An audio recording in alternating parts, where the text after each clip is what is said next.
Bismillahirrahmanirrahim. Assalamualaikum warahmatullahi wabarakatuh. Alhamdulillah, alhamdulillahilladzi an'amana binikmatil iman wal islam. Asyhadu an la ilaha illallah wa asyhadu anna Muhammadan abduhu wa rasuluh. Rabbi israh li sadri wa yassir li amri wahlul 'uqdatam min lisani yafqahu qouli. Baik, terima kasih atas kesempatan yang diberikan pada siang hari ini. Kami dari kelompok 3 akan mempresentasikan makalah yang sudah kami susun dengan judul klasifikasi hukum ekonomi.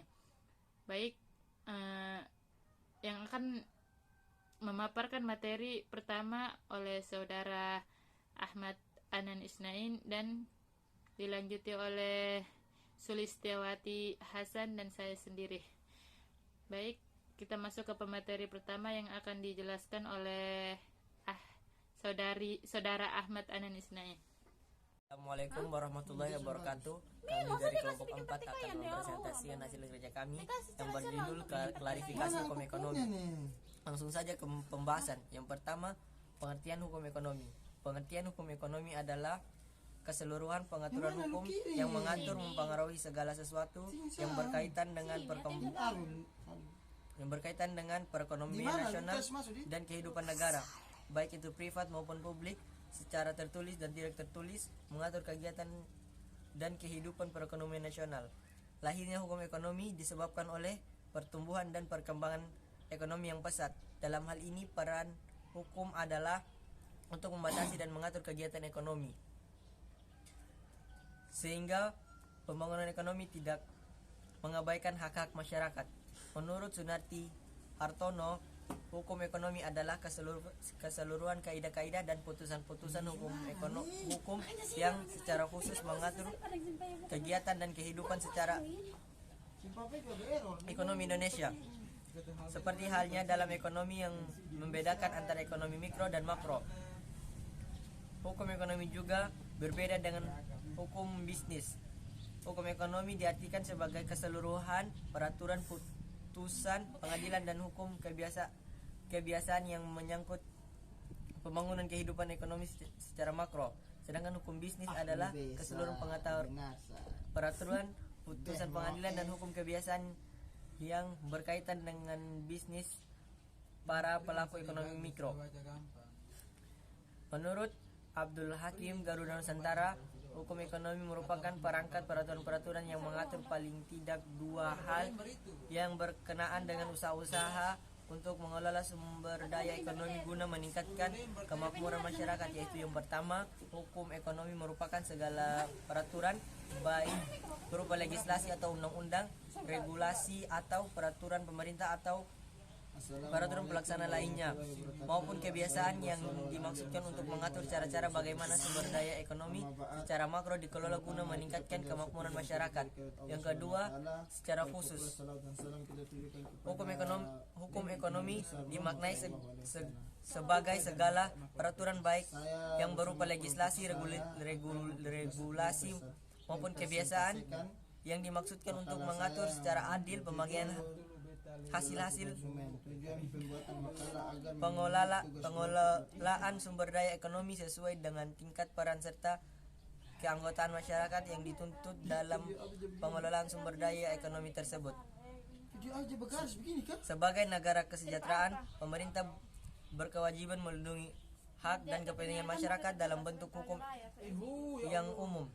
Hukum formal inilah yang akan mencapai tujuan yang ingin dicapai dalam pembangunan ekonomi. Oleh karena itu, seluruh kegiatan ekonomi akan diatur dengan undang-undang formal sebagai sarana untuk mencapai kebijakan pembangunan ekonomi yang pada akhirnya akan meningkatkan taraf hidup dan tingkat kecerdasan bangsa Indonesia. Sekian dari saya. Akan dilanjutkan kepada pemateri selanjutnya. Klasifikasi hukum ekonomi. Terdapat 2 jenis pengklasifikasian hukum ekonomi di Indonesia, yaitu hukum ekonomi pembangunan dan hukum ekonomi sosial. Yang dimaksud dengan hukum ekonomi pembangunan adalah pengaturan mengenai hukum yang meliputi pengaturan dan pemikiran hukum mengenai cara peningkatan dan pengembangan kehidupan perekonomian di Indonesia secara nasional atau menyeluruh. Sedangkan Yang dimaksud dengan hukum ekonomi sosial adalah pengaturan mengenai bagaimana hasil pembangunan ekonomi nasional dapat dibagi secara adil dan merata sesuai dengan nilai-nilai kemanusiaan. Berdasarkan uraian tersebut, maka dapat disimpulkan bahwa hukum ekonomi Indonesia merupakan keseluruhan kaidah dan putusan hukum yang secara khusus mengatur kegiatan dan kehidupan perekonomian di Indonesia. Pengertian tersebut merupakan pengertian yang cukup sederhana dan cukup mudah untuk dipahami. Hasil pembangunan ekonomi nasional dapat dibagi secara merata berdasarkan nilai-nilai kemanusiaan.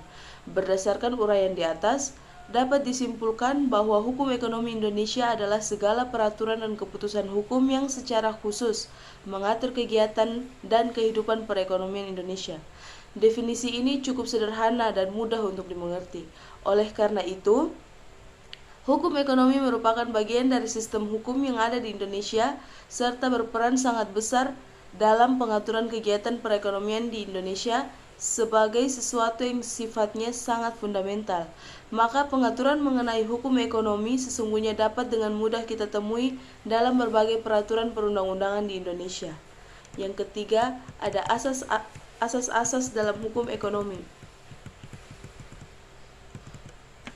Sebagian dari sistem hukum Indonesia, maka hukum ekonomi selayaknya menganut asas-asas, antara lain asas demokrasi Pancasila, asas manfaat, asas kemandirian, asas adil dan merata, asas hukum, asas keuangan, asas ilmu pengetahuan, asas kemandirian yang berwawasan kenegaraan, asas keimanan dan ketakwaan terhadap Tuhan Yang Maha Esa, asas kebersamaan, kekeluargaan, keseimbangan, dan kesinambungan dalam kemakmuran rakyat, asas keseimbangan dan keserasian serta keselarasan dalam berkehidupan, dan yang terakhir, asas pembangunan ekonomi yang berwawasan lingkungan dan berkelanjutan. Assalamualaikum warahmatullahi wabarakatuh. Saya akan melanjutkan pemaparan dari Saudari Sulistiawati. Keempat, contoh hukum ekonomi. Contoh hukum ekonomi ini dibagi menjadi 5, yaitu pertama, jika harga sembako atau 9 bahan pokok naik, maka harga-harga barang lainnya biasanya akan ikut merambat naik. Yang kedua, apabila pada suatu lokasi berdiri sebuah pertokoan hipermarket yang besar dengan harga yang sangat murah, maka dapat dipastikan partikel atau toko-toko kecil yang berada di sekitarnya akan kehilangan omset atau naik atau gulung tikar. Yang ketiga, jika nilai kurs dolar Amerika naik tajam, maka banyak perusahaan yang modalnya berasal dari pinjaman luar negeri akan bangkrut. Dan yang keempat, turunnya harga LPG atau IPG akan menaikkan jumlah penjualan kompor gas baik buatan dalam negeri maupun buatan luar negeri. Dan yang terakhir, semakin tinggi semakin tinggi bunga bank untuk tabungan, maka jumlah uang yang beredar akan menurun dan terjadi penurunan jumlah permintaan barang dan jasa secara umum. Hukum ekonomi ini terbagi menjadi 2, yaitu hukum ekonomi pembangunan dan hukum ekonomi sosial. Hukum ekonomi pembangunan ini seluruh peraturan dan pemikiran hukum mengenai cara-cara peningkatan dan perkembangan kehidupan ekonomi, misal hukum perusahaan dan hukum penanaman modal. Sedangkan hukum ekonomi sosial seluruh peraturan dan pemikiran hukum mengenai cara-cara pembagian hasil pembangunan ekonomi secara adil dan merata sesuai dengan hak asasi manusia, misal hukum perburuhan dan hukum perumahan. Dan pembahasan yang terakhir tentang tujuan hukum dan sumber-sumber hukum. Hukum itu bertujuan menjamin adanya kepastian hukum dalam masyarakat. Hukum itu harus pula bersediakan pada keadilan, yaitu asas-asas keadilan dari masyarakat itu. Sumber hukum ialah segala apa saja yang menimbulkan aturan-aturan yang mempunyai kekuatan yang bersifat memaksa, yakni aturan-aturan yang apabila dilarang menimbulkan sanksi yang tegas dan nyata. Hukum ditinjau dari segi materi dan formal. Sumber hukum mengenai materi. Yang dalam sumber hukum, materi dapat ditinjau lagi dari berbagai sudut, misalnya dari sudut ekonomi, sejarah, sosiologi, filsafat, dan lain sebagainya. Contoh, yang pertama, seorang ahli ekonomi mengatakan bahwa kebutuhan-kebutuhan ekonomi dalam masyarakat itulah yang menyebabkan timbulnya hukum. Contoh yang kedua yaitu seorang ahli kemasyarakatan sosiolog akan mengatakan bahwa yang menjadi sumber hukum ialah peristiwa-peristiwa yang menjadi dalam masyarakat. Sedangkan menurut sumber hukum formal, yang pertama, undang-undang ialah suatu peraturan negara yang mempunyai kekuatan hukum yang mengikat, diadakan, dan dipelihara oleh penguasa negara. Yang kedua, kebiasaan. Kebiasaan ini ialah suatu perbuatan manusia. Uang tetap dilakukan berulang-ulang dalam hal sama apabila suatu kebiasaan tersebut diterima oleh masyarakat. Dan kebiasaan itu selalu berulang-ulang dilakukan sedemikian rupa sehingga tindakan yang berlawan dengan kebiasaan itu dirasakan sebagai pelanggaran perasaan hukum. Maka dengan demikian timbul suatu kebiasaan hukum yang oleh pergaulan hidup dipandang sebagai hukum. Yang ketiga, keputusan hukum. Keputusan hukum ini dari ketentuan pasal 22 AB ini jelaslah bahwa seorang hakim mempunyai hak untuk membuat peraturan sendiri untuk menyelesaikan suatu perkara. Dengan demikian, apabila undang-undang ataupun kebiasaan tidak memberi peraturan yang dapat dipakainya untuk menyelesaikan perkara itu, maka hakim haruslah membuat peraturan sendiri, yaitu traktat, pendapat sarjana hukum, kodifikasi hukum. Adalah pembukaan jenis-jenis hukum tertentu dalam kitab undang-undang secara sistematis dan lengkap. Ditinjau dari segi bentuknya, hukum dapat dibedakan atas. Pertama, hukum tertulis, yaitu hukum yang dicantumkan berbagai peraturan-peraturan, dan hukum tak tertulis, yaitu hukum yang masih hidup dalam keyakinan masyarakat tetapi tidak tertulis namun berlakunya ditaati, seperti suatu peraturan perundangan atau hukum kebiasaan. Menurut teori ada dua macam kodifikasi hukum, yaitu pertama kodifikasi terbuka dan kodifikasi tertutup.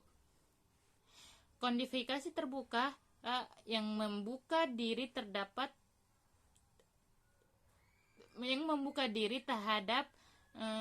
terdapatnya tambahan-tambahan di luar induk kodifikasi. Sedangkan kodifikasi tertutup adalah semua hal yang menyangkut permasalahannya dimasukkan ke dalam kodifikasi atau buku kumpulan peraturan. Baik, sampai di sini presentasi yang makalah yang kami buat teman-teman. Jika ada yang ingin bertanya, kami persilakan, dan pertanyaannya akan kami jawab lewat via WhatsApp. Sampai di sini, kurang dan lebihnya kami dari kelompok 3 mohon maaf. Wabillahi taufiq wal hidayah. Wassalamualaikum warahmatullahi wabarakatuh.